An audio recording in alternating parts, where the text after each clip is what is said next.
Mummy का बेलन और पापा की बेल्ट तो हम में से किसने नहीं खाई, मगर क्या आप जानते हैं जिस चमड़े की बेल्ट से पिट के हमसे बड़े हुए वो आखिरकार बनाई कैसे जाती है? नहीं तो चलिए फिर मेरे साथ बिना किसी देरी के वीडियो शुरू करते हैं। आपको दिखाते हैं रोजमर्रा में इस्तेमाल करे जाने वाली बेल्ट आखिरकार बड़ी बड़ी फैक्ट्रियों में कैसे तैयार होती है। तो वीडियो को अंत तक देखना तो बनता है। चलिए वीडियो शुरू करते हैं। तो बेल्ट बनाने की शुरुआत होती है चमड़े से। तो आप यहाँ पे देख सकते हैं भिन्न भिन्न प्रकार की क्वालिटी का यहाँ पे चमड़े का इस्तेमाल करा जाता है बेल्ट को तैयार करने के लिए। अब एक एक करके चमड़े की शीट डाली जाएगी मशीन के अंदर। इस मशीन में ढांचे लगे होते हैं जो कि बेल्ट के आकार में काट के इसको तैयार कर लेती है।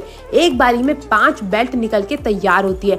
मैं आपको बता दूं इसमें अलग अलग आकार की डाई लगी होती है ताकि जैसा ऑर्डर आता है वैसी बेल्ट तैयार करी जा सके, मोटी, पतली, लंबी, छोटी। तो ऑर्डर के हिसाब से यहाँ पे सारी की सारी बेल्टों को काट के तैयार कर लिया जाता है। अब ये जो कटी हुई बेल्ट होती है इनकी दोबारा से कटिंग शुरू करी जाती है। सबसे पहले इन्हें जांचा जाता है कि वो ढंग से कटी है, ढंग से उसमें अस्तर लगा है या नहीं। और जैसे इनकी जांच पूरी हो जाती है एक एक करके इनके ऊपरी हिस्से को काटने का कार्यक्रम शुरू करा जाता है। सबसे पहले इनका ऊपरी हिस्सा काटा जाएगा और उसके बाद ये जिनकी पूंछ होती है उसे भी आकार देके काट के तैयार कर लिया जाता है। आप यहाँ पे देख सकते हैं बड़ी सावधानी से इसको बिल्कुल ऊपर से सपाट करा जा रहा है। और जैसे ही हमारी सारी की सारी बेल्टें बिल्कुल ऊपर से सपाट और नीचे से बिल्कुल आकार लेके तैयार हो जाएंगी, इनको भेज दिया जाएगा आगे की ओर फिनिशिंग के लिए। तो सबसे पहले बेल्ट की साइडों को फिनिशिंग देके तैयार करा जाता है। जितना भी उसका खुरदरापन होता है उसको निकाल के बिल्कुल सेम आकार का कर लिया जाता है। उसके बाद जिस तरफ से अस्तर लगा होता है उसको भी बिल्कुल सपाट करा जाता है। उसके लिए भी बेल्ट की घिसाई करी जाती है। जैसे इसकी पीछे से और साइड से बिल्कुल बढ़िया तरीके से घिसाई करके उसको तैयार कर लिया जाता है। उसके बाद बारी आती है इसकी साइडों को पॉलिश करने की। तो ये जो आप देख रहे हैं ना, ये बैंगनी रंग नहीं है बल्कि यह है पॉलिश, जिसको साइडों पे फेरा जाएगा ताकि इसमें एक अलग सी साइडों से भी चमक आ सके और देखने में आपको बिल्कुल बेहतरीन सी लगे।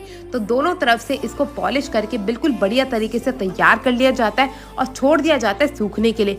एक एक करके सारी बेल्टों पे इसी प्रकार से पॉलिश करके तैयार कर लिया जाता है। उसके बाद बेल्ट के जो पिछला हिस्सा होता है उस पर रगड़ा मारा जाता है ताकि कोई भी अगर घिसाई में कोई भी टुकड़ा रह गया है अस्तर का तो उसे भी निकाल के बिल्कुल सपाट कर लिया जा सके। अब बेल्ट को अच्छे से सपाट करने के बाद बारी आ जाती है इसकी पॉलिशिंग की। तो हमने साइडों में तो पॉलिश कर ली, मगर जो इसका पिछला हिस्सा है जिस पर अस्तर लगा हुआ है उसकी पॉलिशिंग अभी बाकी थी। तो उसके लिए भी यहाँ पे पॉलिशिंग का कार्यक्रम शुरू करा जाएगा ताकि आप जब भी हाथ में बेल्ट को छुएं आपको बिल्कुल भी खुरदरापन महसूस ना हो, बिल्कुल एक स्मूथ सी आपको बेल्ट मिल सके। इसी के लिए सारी की सारी बेल्टों पे ये पॉलिश फेर दी जाती है और इसे सूखने के लिए दोबारा से छोड़ दिया जाता है। और जैसे ये बेल्ट सूख के तैयार हो जाती है इनको डाला जाता है मशीन में ताकि बेल्ट में अगर कोई भी खुरदरापन बचा है तो वो मशीन द्वारा बिल्कुल सही कर दिया जा सके और जैसे आपको बेल्ट मिले वो बिल्कुल फिनिश प्रोडक्ट में मिल सके। तो आप यहाँ पे देख सकते हैं एक एक करके सारी की सारी बेल्टों को इस मशीन के अंदर डाला जाएगा और बिल्कुल बढ़िया तरीके से बना के तैयार कर लिया जाएगा। भाई बेल्ट तो बन के तैयार है मगर बारी आती है बेल्ट में छेद करने की। तो इस मशीन के द्वारा बेल्ट के अंदर छेद करे जाता है। मैं आपको बता दूं इस मशीन द्वारा एक बेल्ट में 5 छेद करे जाते हैं। तभी आपने देखा हो कोई भी बेल्ट आप ले तो उसमें आपको 5 छेद देखने को मिलते हैं। और यहाँ पे आप देख सकते हैं एक एक करके सारी बेल्टों में इसी प्रकार से छेद कर लिया जाता है। उसके बाद बारी आती है इनके ऊपर के मुखड़े को काट के इसका जो बक्कल होता है वो तैयार करने की। आप यहाँ पे देख सकते हैं पहले से बक्कल को तैयार करके रखा हुआ था। अब बक्कल को लिया जाएगा और जो हमारी बेल्ट बना के तैयार करी गई थी उसको लिया जाएगा। साथ में ये ब्रांड का लोगो लगा के बेल्ट को बिल्कुल बढ़िया तरीके से तैयार कर लिया जाएगा। मैं आपको बता दूं यहाँ पे मात्र 10 रुपए से बेल्ट मिलनी शुरू हो जाती है। तो जिस प्रकार की आपको बेल्ट चाहिए होगी वैसी बेल्ट आपको यहाँ पे मिल जाएगी। अब एक एक करके सारी की सारी बेल्टों की पैकेजिंग करी जाएगी और जैसी सारी बेल्ट बन के तैयार हो जाएगी इनको डाल दिया जाएगा थैली के अंदर।